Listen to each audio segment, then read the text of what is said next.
Nora Speaks is a weekly podcast that tugs at the soul and consciousness of the Black community. With show topics such as youth empowerment, education, women's impact, and civic engagement, Nora Speaks challenges the listener to not only join the movement, but be the movement. On the show, you'll learn from insightful guests who have demonstrated capacity in these fields and more, and I'm your host, Nora Muhammad. Welcome to the show.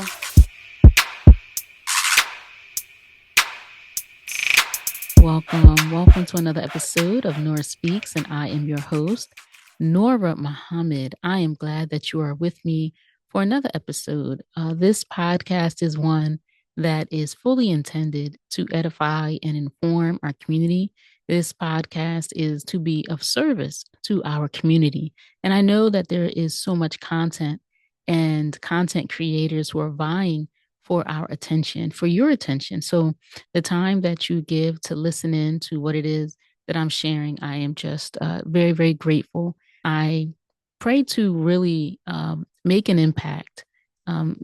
This isn't something that I do because, to be seen or any kind of self-promotion. In fact, I probably need to do a lot more promotion of the podcast, to be frank. But this is really to be a service and to be a good steward of information and resources that I've been blessed to have. And I think that there is a vacancy or a vacuum where we are just like inundated with content that is to entertain, that's to kind of dumb us down, and to distract us, frankly. And I am concerned about that because I would prefer that we have an overabundance of content creators that are seeking to inform us and to give us resources and information that can, frankly, help us improve outcomes. And that's one of the things that I really focus on in my community, in my family, in my neighborhood. I want to improve outcomes in whatever way that can be manifest, whether that's dealing with educational outcomes, healthcare outcomes, social outcomes. I want to be somebody that's making a contribution and not an extraction from our community. So, again, I want to thank you for being here with me. And as we continue in Women's History Month, this episode, I'm talking about the courage of Marilyn Mosby. And many of us didn't know who Marilyn Mosby was until the unfortunate incident that happened with our brother, Freddie Gray. And this was in Baltimore, Maryland in April of 2015. Freddie Gray was a young Black man who was outside in his community.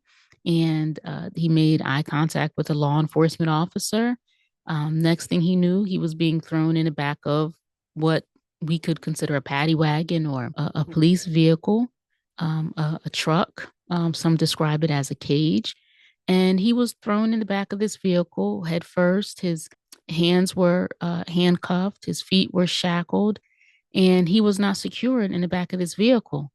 And once he was extracted from the vehicle after transport, he couldn't walk, he was drooling, he couldn't speak, and he ended up in the hospital on life support. And doctors determined that 80% of his spine was severed.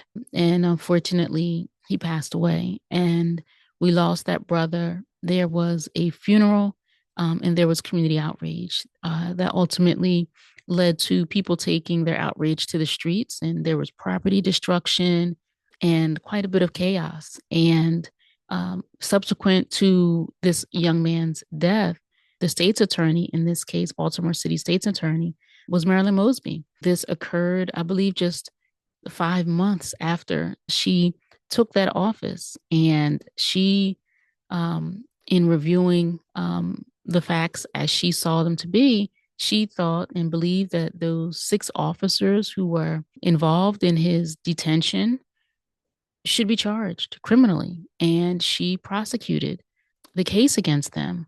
And just to tell you something about Marilyn Mosby, she was elected in 2015. She is at that time, at 34 years old, she was the youngest major or chief prosecutor of a major city. At 34 years old in Baltimore City, she's a young woman who was born in Boston, Massachusetts. She attended Tuskegee University. She obtained her law degree from Boston College in 2005. She, it was her desire to work on behalf of the people. And, one of the things that I read about her, and I think it's important because sometimes we think of somebody, especially a Black person that goes into law enforcement, sometimes we think of them as part of the problem. We think of them as, sellouts. We have these terms that we use when we think that one of us is on the other side. But Marilyn Mosby, it wasn't that way with her. In fact, her mantra and the mantra of her office was justice over convictions. And so it didn't quite matter who committed the crime. If that person was wrong, then that person should be charged for and be held responsible for that crime. So she's not someone that we could categorize as somebody that's in a seat and doing great harm to our people while she occupies that seat. And, so as I was going through and reviewing who should be included in Women's History Month presentation for the podcast, Henrietta Lacks was the first woman, Black woman that we discussed. And I thought it appropriate to talk about Marilyn Mosby and the sheer courage that I believe she demonstrated in attempting to bring those officers to justice. And, the case didn't, and the cases didn't go the way that she thought that they would go. The initial trials, the officers were found not guilty. She dropped the charges against the remaining officers. But as she says, she learned so much. She believes that the police department really made it difficult to prosecute the case. I mean, district attorneys are brought cases by police officers who arrest individuals who are alleged to have committed a crime. And so the police department, they play a substantial and an important role in criminal convictions. And so if you don't have the support of, I'll say, the military on the ground to bring in and detain those individuals alleged of crimes and the evidence that the police gather to bring for a prosecution, you may not be so successful. And so in this case, she was not successful. But as she said, she learned a great deal. And she took it upon herself to advance, she and her office to advance legislation that can make it easier to hold law enforcement officers who allegedly commit crimes, to hold them responsible. And, this is something that she took on with great opposition from her colleagues. It is not a favorable thing to do, not an easy thing to do. Favorable and what's right may not always align. So I'll say it wasn't an easy thing to do to take the direction that she did. Law enforcement and the prosecutor's office, can work in tandem, can work, in hand to glove when everybody has the same agenda. And when that agenda does not align, then you certainly do face real challenges. And so she did. And one of the things that is notable about what she did was after the officers, I'll say that she attempted to hold responsible for Freddie Gray. Subsequent to that, she prosecuted 33 police officers successfully. And these are individuals that her office believed preyed on the vulnerability of Baltimore residents, where Baltimore police should be protecting and serving. And 33 officers were identified to have in some way taken advantage of their position. And so she was able to prosecute 33 police officers, something that just wasn't done at that time. There's another case of the Gun Trace Task Force, a unit within the police department. And there were 8 officers that were charged with racketeering, robbery, extortion, and overtime fraud, and six of eight police officers pled guilty.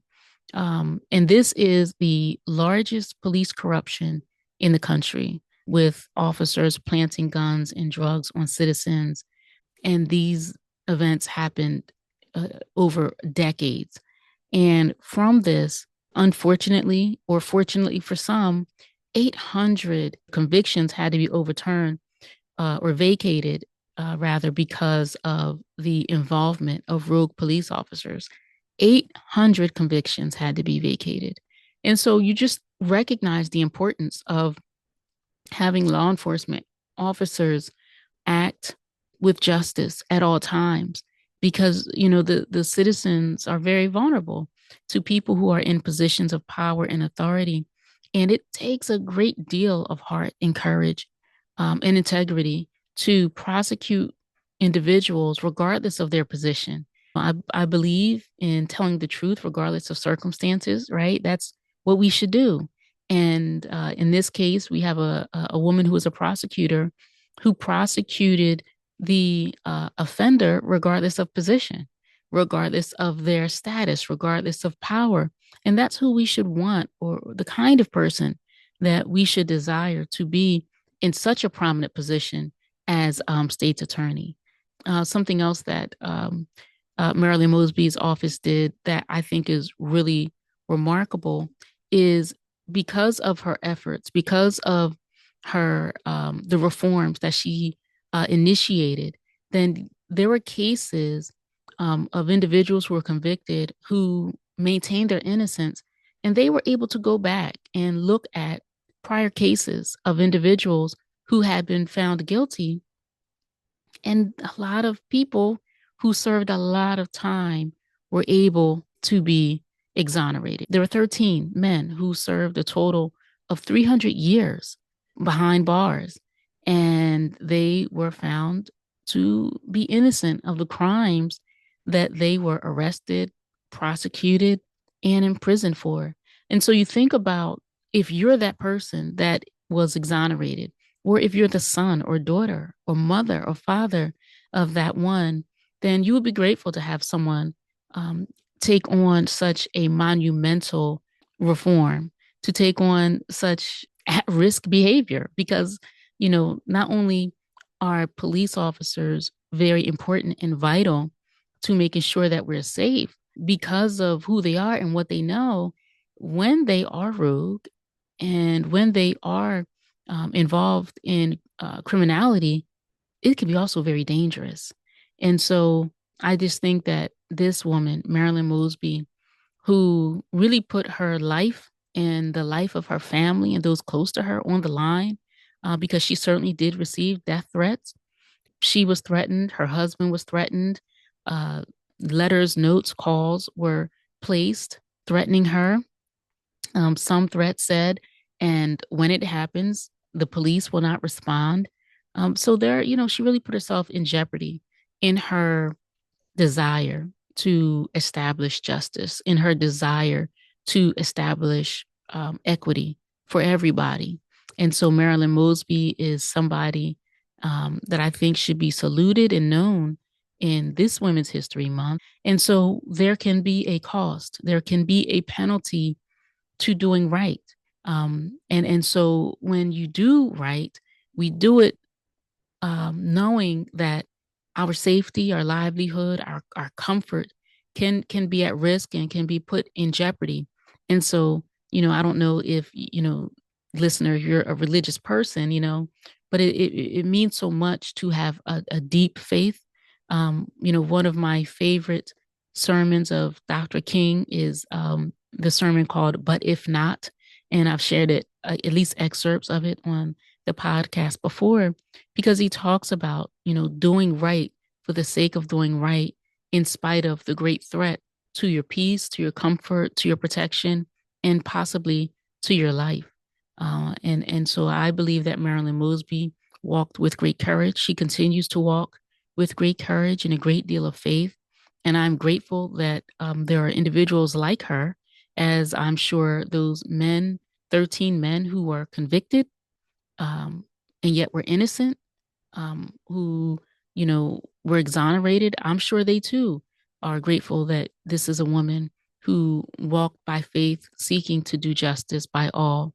And so Marilyn Mosby is this week's woman that we are talking about for Women's History Month. And I'll be bringing to you another exceptional Black woman that I think that we should know about. It is not easy to go against the grain, especially when the grain is enriching to those who have great power and who have great wealth. And to come as a disturbance or a disruption to that can cost somebody a great deal. I want to thank you so much for listening to this episode of Nora Speaks. If you listen, I want you to know that we are now streaming on YouTube. So you can go to Nora Speaks on YouTube and you can subscribe. I encourage you who are watching to hit the like button, hit the subscribe button, hit the share button. Let other people know about Nora Speaks. And you can always share your thoughts and your feedback by emailing me at nora@noraspeaks.com. Thank you so much for joining this episode. Until next time, stay in peace. We were brought here as a piece of property.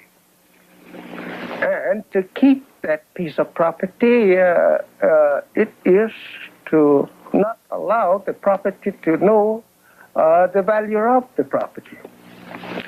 And what I mean by that, if you had known the history of yourself, you would not have been made a slave.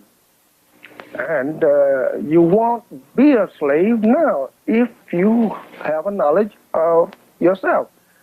It's hard to enslave a person that have equal knowledge with you. You just can't do it. And so this knowledge of yourself is the thing that will free you from what you have been suffering from. Thank you for listening to another episode of Nora Speaks.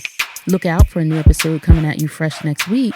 And if you want to learn more about me and the work that I do, you can visit my website, noraspeaks.com. Or if you have a listener question, you can email me at nora@noraspeaks.com. Follow Nora Speaks on X, Instagram, and Facebook at Nora Speaks, or you can subscribe to the Nora Speaks YouTube channel. I will be sure to include links in the show notes. If Nora Speaks has value to you, please subscribe, rate, and review, and share with family and friends. And be sure to check out previous episodes. And remember, don't just join the movement, be the movement. Stay in peace.